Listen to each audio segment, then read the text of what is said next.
дата декабря 1972 года, место рождения город Таллин, Эстонская республика. Светлана Рыжова, ваше время рождения 22 ноября 1973 года, место рождения город Челябинск, Россия. И после регистрации брака желаете остаться и добрачной фамилии.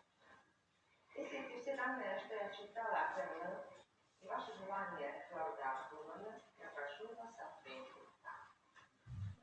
И прошу подтвердить слово «да» подписями «да».